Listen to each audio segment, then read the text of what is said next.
আউযুবিল্লাহি মিনাশ শাইতানির রাজিম বিসমিল্লাহির রহমানির রহিম। আসসালামু আলাইকুম। আশা করি সবাই ভালো আছি। তো আজকে অন্য একটা বিষয় নিয়ে কথা বলবো। অন্য বিষয়টা হলো এইচএসসি 2020 পরীক্ষার্থীদের নিয়ে আমার প্ল্যান, মানে অর্ক স্যারের প্ল্যান। তবে তার আগে আমি কিছু কোশ্চেনের উত্তর দিতে চাই। যেমন আমরা যারা এবার পরীক্ষা দিচ্ছি, পরীক্ষার্থী ছিলাম, তাদের পরীক্ষা হওয়ার কথা ছিল এপ্রিলের 1 তারিখ 2020 সালে। বাট করোনা পরিস্থিতির কারণে আমাদের এই কার্যক্রমগুলো পিছিয়ে গেছে। কিন্তু এখন আমরা সন্দেহাতীতভাবে বুঝতে পারছি না কবে এক্সাম হবে বা কবে আমাদের ভার্সিটি এক্সাম হবে বা আমাদের সাথে সরকারের প্ল্যানটা কি, এটা আমরা বুঝতে পারছি না। তো এই ব্যাপারটা নিয়েই আজকে আমার কথা বলা। তো প্রথমেই আসি, আমাদের কিছু কোশ্চেনের আমি আনসার দিচ্ছি। কবে এইচএসসি এক্সাম দিবে? গত পরশুদিন অর্থাৎ 12 আগস্ট, 12 তারিখে, অগস্ট মাসে 12 তারিখে একটা ব্রিফিং আসছে কি যে এইচএসসি এক্সাম হবে হচ্ছে সেপ্টেম্বরের লাস্ট উইকে অথবা অক্টোবরের ফার্স্ট উইকে।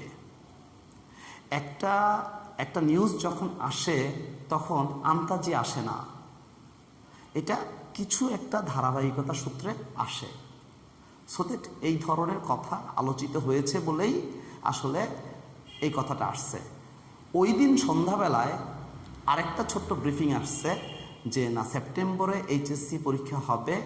এই ধরনের ডিসিশন নেওয়া এটা ভুয়া, এটা সত্য না। এখন এই দুইটা অসামঞ্জস্যপূর্ণ কথার আমি সামঞ্জস্য দিচ্ছি। প্রথম কথা হচ্ছে, এই ধরনের কোনো আলোচনা হয়েছে কি না? হ্যাঁ, এই ধরনের আলোচনা হয়েছে, যেটা হচ্ছে সেপ্টেম্বরের লাস্ট উইক না হলেও অক্টোবরের ফার্স্ট উইক বা অক্টোবরের সেকেন্ড উইকে এইচএসসি এক্সাম নিবে। এবং বিভিন্ন কলেজের টিচারদেরকে বা শিক্ষা মন্ত্রণালয়ের সাথে যারা যুক্ত আছে তাদেরকে প্রস্তুত থাকতে বলা হয়েছে। আমার ছোট ভাই ময়মনসিংহ শিক্ষা বোর্ডের সাথে সদস্য, তাকেও বলা হয়েছে, সেও জানে যে অক্টোবরের দিকে প্রস্তুত থাকতে বলা হয়েছে যে আমরা এইচএসসি এক্সাম নিব। বাট এই ব্যাপারটা তারা পাবলিকের মধ্যে ছড়াই দিতে চায় নাই। যখন এই ব্যাপারটা ছড়াইয়ে গেল, তখন তারা চিন্তা করলো যে অক্টোবরে যদি পরীক্ষা না নিতে পারে বা সেপ্টেম্বরের লাস্ট উইকে যদি পরীক্ষা না নিতে পারে তাহলে তো আবার আরেকটা সমস্যা হবে। এই জন্যে পরবর্তীতে আবার ব্রিফিং দিয়ে বলা হলো যে না, এই ধরনের নিউজ আসলে বলা হয়নি। আচ্ছা, এখানে আরেকটা ব্যাখ্যা আমি দিতে পারি, ছোট্ট একটা ব্যাখ্যা দিতে পারি। ছোট্ট ব্যাখ্যাটা হচ্ছে, সরকার ইচ্ছে করলে পারত একেবারে মার্চের 17 তারিখ থেকে, মার্চের 26 তারিখ থেকে অগাস্টের 31 তারিখ পর্যন্ত বন্ধ দিতে পারত। সরকার কি বন্ধ দিয়েছে? দেয়নি। প্রথমে 1 তারিখ 15 দিন, তারপরে আবার 15 দিন, তারপরে আবার 15 দিন, তারপর আমরা জানি অগাস্টের 6 তারিখে, শেষ পর্যন্ত অগাস্টের 31 তারিখ পর্যন্ত তার মেয়াদ বাড়ানো হয়েছে, তাই না? এর মানে সরকারের কিছু নীতি নির্ধারক আছে, তারা সরাসরি কথাগুলো না বলে ধীরে ধীরে কথাগুলো বলতে চায়। সর্বসাকুল্যে আরেকটা ব্যাপার আমি একটু বলি। সরকার কিছুদিন আগে বলছে করোনার আপডেটগুলা বন্ধ করে দেওয়া হবে। এখন কিন্তু পরবর্তীতে আবার চিন্তা করছে যে না দেই। করোনা এখন একটা খুব স্বাভাবিক একটা রোগ হয়ে গেছে। করোনার প্রাদুর্ভাব এখন অনেক দুর্বল হয়ে গেছে। বাংলাদেশের জন্য সেটা প্রায় দুর্বলই বলা যায়। ম্যালেরিয়া হলো হচ্ছে WHO ওয়ার্ল্ড হেলথ অর্গানাইজেশনের মতে ম্যালেরিয়া হচ্ছে 1 নাম্বার গণশত্রু। পৃথিবীতে যত লোক মারা যায়, সবচেয়ে বেশি লোক মারা যায় হচ্ছে ম্যালেরিয়া রোগে। কিন্তু ম্যালেরিয়া কি আমাদের কাছে খুব মারাত্মক রোগ? না, তাই না? ঠিক করোনাও এরকম দুর্বল হয়ে গেছে, সরকারও জানে করোনা দুর্বল হয়ে গেছে। করোনার চেয়ে বেশি লোক মারা যাচ্ছে অন্যান্য রোগে, করোনা ডিজিজে না। তাই সরকার মোটামুটি নিশ্চিত, এবং আমরাও মোটামুটি নিশ্চিতভাবে বলতে পারি যে এইচএসসি এক্সাম হবে অক্টোবরের ফার্স্ট অর সেকেন্ড উইকে। তবে আমার বক্তব্য হচ্ছে সেটা অক্টোবরের সেকেন্ড উইকেই হয়তোবা সেই এক্সামটা হবে। এখন প্রশ্ন হচ্ছে, সেকেন্ড কোশ্চেন, সরকার থেকে এখনো কোনো নোটিশ দেওয়া হচ্ছে না কেন?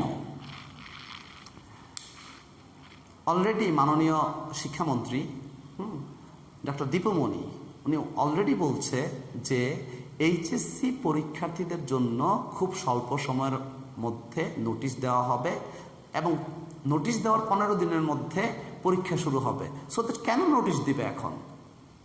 তারা তো বলেই দিছে স্টুডেন্টদেরকে তারা 15 দিনের সময় দিবে, সময় দিয়ে তারা পরীক্ষা শুরু করে দিবে।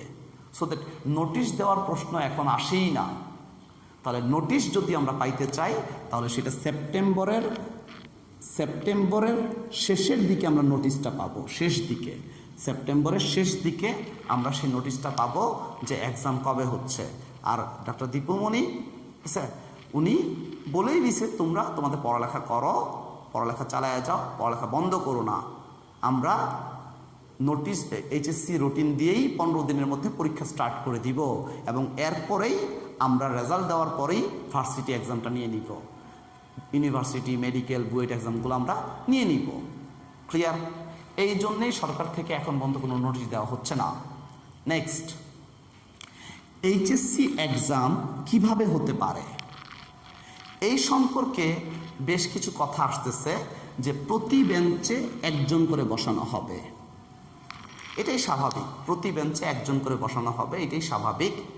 এই জন্য কেন্দ্র বাড়ানো হবে, এমনকি স্কুলগুলোকে কেন্দ্রের আওতাভুক্ত করা হতে পারে। তবে তারপরেও যদি সিট সংকলন না হয় তাহলে শারীরিক দূরত্ব বজায় রেখে এক বেঞ্চে 2 জন করে বসানো হবে, শারীরিক দূরত্ব বজায় রেখে। আচ্ছা, তারপরে আরেকটা ব্যাপার হচ্ছে নেক্সট কোশ্চেন, এক্সাম কোশ্চেনের ধরন কীরূপ হবে?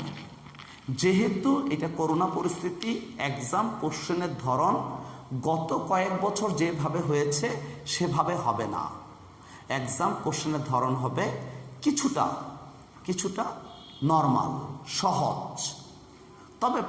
তবে বর্তমানে এটা যারা প্রশ্ন নীতি নির্ধারক তারাও জানে যে বর্তমানে শিক্ষার্থীরা আছে উত্তর মেরুতে আর বই আছে দক্ষিণ মেরুতে, তাদের সাথে বইয়ের ডিস্টেন্স এতটুকু। এই কথাটা মাথায় রেখেই তারা করবে কি, এক্সামের কোশ্চেনটা তুলনামূলক সহজ করবে এবং বলা হচ্ছে এক্সামটা হবে 72-এর এক্সাম। 72-এর এক্সাম বলতে 72 মার্কের এক্সাম না।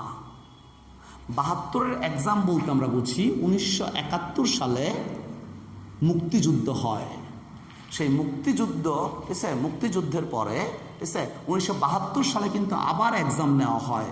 এক্সাম কিন্তু বন্ধ ছিল না, বাট ওই এক্সামে সবাই পাস। তার মানে 72-এর এক্সাম যদি বলা হয়, এই জন্য ওই এক্সামটার নাম হচ্ছে 72-এর এক্সাম। ওই এক্সামে সবাইকেই পাস করে দেওয়া হয়েছে। আর আমরা কিন্তু জানি পিইসি জেএসসি পরীক্ষা হবে না, পিইসি জেএসসি পরীক্ষা হবে না, তো সবাইকেই পাস করে দেওয়া হবে।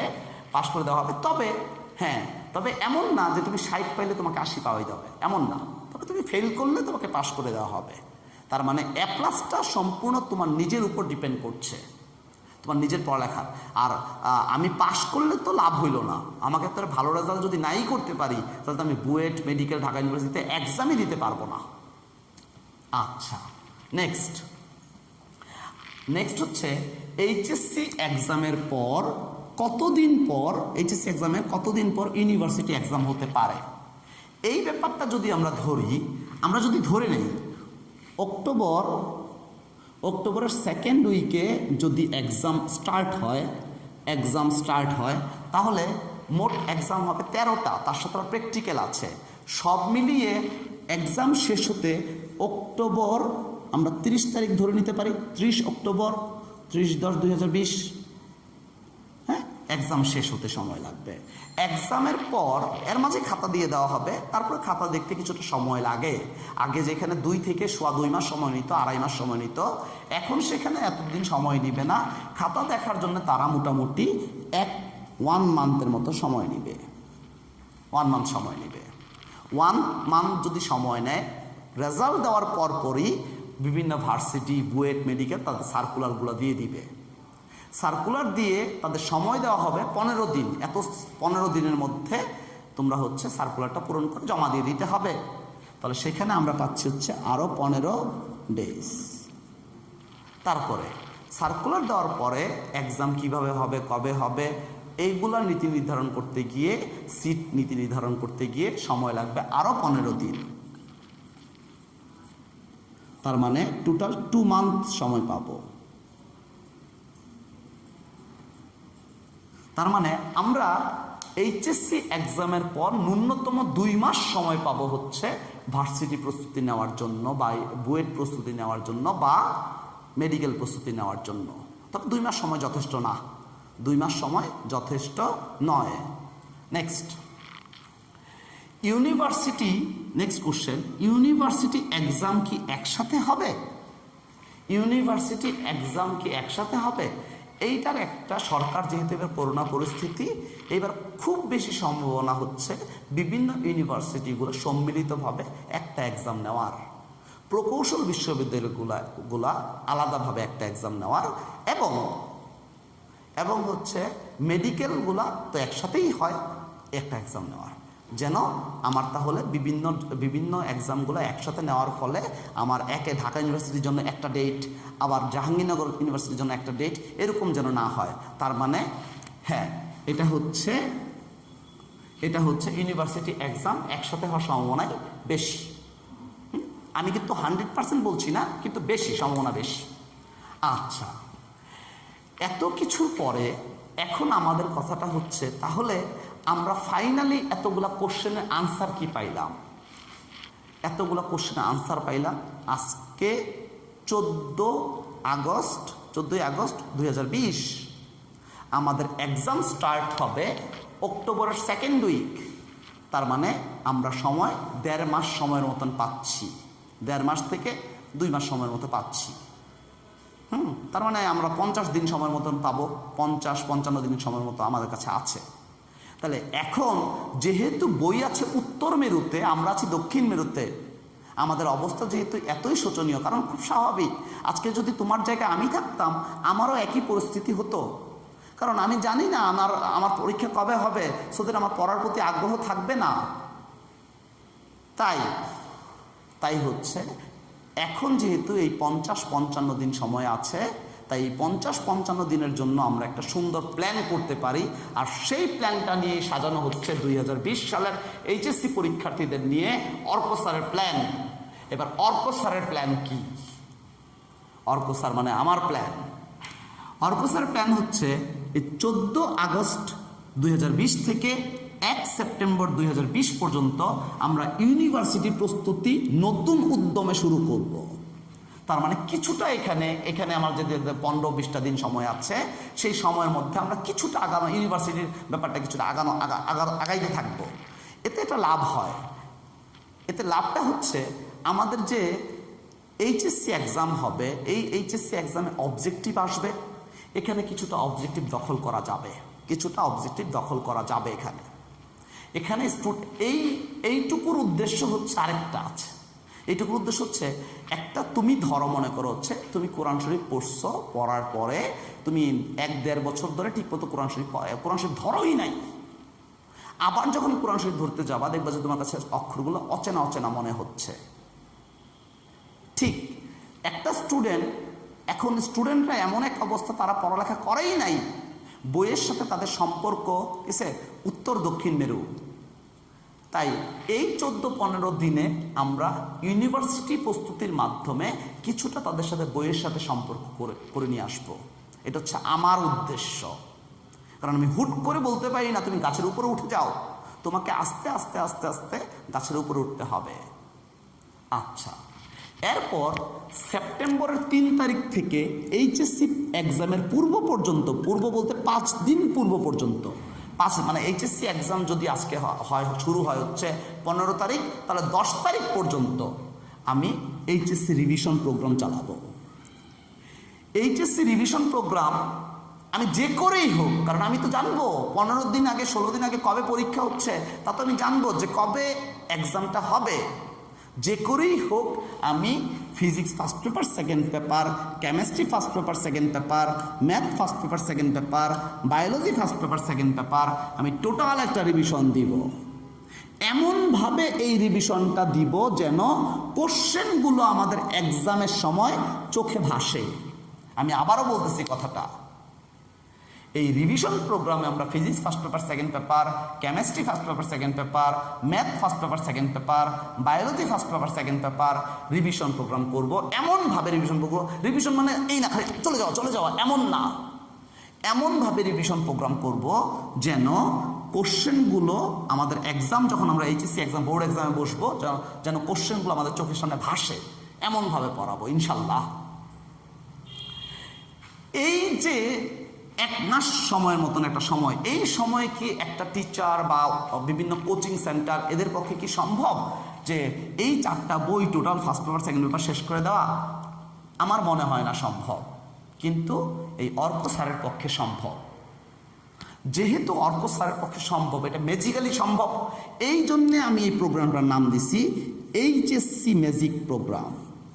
HSC magic program. এই এইচএসসি ম্যাজিক প্রোগ্রামের পর, এইচএসসি ম্যাজিক প্রোগ্রামের পর আমরা করব কি, যখন এইচএসসি এক্সামটা চলবে তখন তো আমাদের প্রোগ্রাম বন্ধ, তখন তো তোমরা পরীক্ষা নিয়ে ব্যস্ত। এইচএসসি এক্সামের পর থেকে ইউনিভার্সিটি ভর্তি এক্সামের পূর্ব পর্যন্ত আমরা ইউনিভার্সিটি অ্যান্ড প্রকৌশল বিশ্ববিদ্যালয়ে ভর্তি কোচিংটা চালাবো।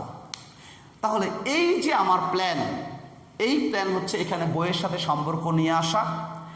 বইয়ের সাথে যখন সম্পর্ক চলে আসলো তখন হচ্ছে physics first paper second paper, chemistry first paper second paper, math first paper second paper, biology first paper second paper সুন্দরভাবে শেষ করে ফেলা। এরপরে আবার ইউনিভার্সিটি ভর্তি কোচিংটা সম্পন্ন করে ফেলা। তাহলে আমি আশা করতে পারি খুব স্বাভাবিকভাবে একটা স্টুডেন্ট যদি পড়ার সাথে সম্পৃক্ত থাকে, তাহলে আমি আশা করতে পারি এই প্রোগ্রামগুলোতে একটা স্টুডেন্ট তার এইচএসসি পরীক্ষাটা হয়তো বা ভালো হবে, অবশ্যই আগের চেয়ে অবশ্যই ভালো হবে। তার যদি 4 পাওয়ার যোগ্যতা থাকে তাহলে এই প্রোগ্রাম করার পরে সে অন্তত 4.5 পাবে, অন্তত পাবে, কিছুটা অবশ্যই আগাবে, অনেক আগাবে, কিছুটা না ভাইয়া। তুমি ক্লাস না করলে, ম্যাজিক ক্লাস না করলে তুমি বুঝতে পারবে না এটা ক্লাসটা কি জিনিস। এই ক্লাস না করলে তোমার আমি বুঝাতে পারবো না। যেমন আমি ধরো মনে করো হচ্ছে আমি ধরো কোথাও থেকে ঘুরে আসছি, ধরো দার্জিলিং থেকে ঘুরে আসছি। এখন দার্জিলিং থেকে ঘুরে আসার যে অনুভূতি আমি তোমাকে এসে বললাম, তাতে কি তুমি অনুভূতিটা ঠিক মতো বুঝতে পারবা না? যখন তুমি দার্জিলিংয়ে যাবা তখনই তুমি অনুভূতিগুলো বুঝতে পারবা।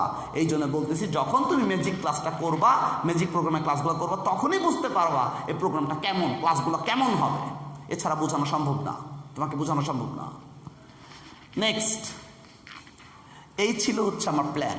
এখন এই সম্পর্কিত একটা ছোট্ট কোশ্চেন চলে আসে যে ম্যাজিক প্রোগ্রামে কি যারা 2 বছর ঠিক মতো পড়ালেখা করে নাই তাদের জন্য কি ভালো হবে? এখন তুমি চিন্তা করে দেখো, 2টা বছর একটা ছেলে ঠিক মতো পড়ে নাই, করোনার সময় তো পড়েই নাই, একটা ছেলে বা মেয়ে ঠিক মতো পড়ে নাই, আবার করোনার সময় পড়ে নাই, তার সাথে কি বইয়ের কোনো সম্পর্ক আছে? নাই। এখন সে যদি এক্সাম দেয় হয়তোবা সে ডি পেয়ে পাস করবে কি করবে না? করবে। কিন্তু সে যদি এই প্রোগ্রামটা করে তাহলে সে অন্তত physics first paper second paper বইয়ের সাথে পরিচিত হয়ে যাবে এবং কিছুটা অন্তত ধারণা থাকবে। এবং এখন থেকে যদি সে পড়াশোনা শুরু করে তাহলে অবশ্যই সে এগুলো দখলে আনতে পারবে। হয়তোবা যারা ঠিকমতো পড়ালেখা করছে তাদের মতো দখলে আসতে পারবে না, কিন্তু দখলে তো অবশ্যই আসবে। যেখানে তার ডি পাওয়ার কথা ছিল সেখানে অবশ্যই তাকে এ পাওয়ানো যাবে, অবশ্যই যাবে, অবশ্যই যাবে। আরেকটা কথা বলি, শুরু যার ভালো তার শেষ ভালো নাও হতে পারে, তবে যার শেষ ভালো তার সবই ভালো। আর আমি চাই আমাদের শেষটা ভালো হোক, শুরু যেমনই হোক, মাঝখানে যেমনই থাকুক না কেন, শেষটা যেন আমাদের ভালো হয়। আর এই উদ্দেশ্যেই আসলে এই ভিডিওটা করা, আমার স্টুডেন্টরা যেন উপকৃত হয়, আমার স্টুডেন্ট ছাড়া যারা আছে তারা যেন উপকৃত হয়, এই উদ্দেশ্যেই এই ভিডিওটা করা। সর্বশেষে আমি বলতে চাই, আমি এই প্রোগ্রামটা করার জন্যে আমি অনলাইনে একটা গ্রুপ খুলছি। গ্রুপটা হচ্ছে HSC revision plus varsity admission. গ্রুপের নাম, এই গ্রুপের লিঙ্ক আমি ডেসক্রিপশনে দিয়ে দিব। এই ভিডিও ডেসক্রিপশনে আমি এই গ্রুপের লিঙ্ক দিয়ে দিব। যারা জয়েন করতে চাও, আর আমার ফেসবুক আইডি হচ্ছে ইয়াদিন অর্ক, EIADIN, ইয়াদিন অর্ক, AURKO। যারা এই গ্রুপে জয়েন করতে চাও তারা এই ইয়াদিন অর্ক ফেসবুক আইডিতে তোমরা ইচ্ছে করলে আরও কোনো কোশ্চেন থাকলে কোশ্চেনগুলো জিজ্ঞেস করতে পারো। ইয়াদিন অর্ক আমার FB আইডি। এখন আরেকটা ছোট্ট প্রশ্ন তোমাদের থাকতে পারে যে ভাইয়া অনলাইনে ক্লাস তো আমরা ঠিক মতো বুঝি না। এই জন্যে আমার কথাটা হচ্ছে, আমরা কোচিং অলরেডি খুলে ফেলছি, তোমরা কোচিংয়ে চলে আসতে পারো, ক্লাস করতে পারো কোচিংয়ে আইসা। তবে এই যে ম্যাজিক প্রোগ্রামের ক্লাসগুলো তোমরা যদি কোচিংয়ে আইসা করতা তাহলে খুব ভালো হতো। কোচিংয়ে চলে আসো, কোচিংয়ে চলে আইসা তোমরা কোচিংয়ে ক্লাস করো। যাই হোক, অনেক কথা বললাম, আর কথা বাড়াবো না। আরও কোনো কোশ্চেন থাকলে তোমরা কমেন্টে জানাবো আমাকে, আমি চেষ্টা করবো আনসার দেওয়ার জন্য। সবাই অনেক অনেক অনেক ভালো থাকো, সবার সুস্থতা কামনা করি। সবার উপর আল্লাহর রহমত বর্ষিত হোক, আমাদের সৃষ্টিকর্তার রহমত বর্ষিত হোক। আসসালামু আলাইকুম।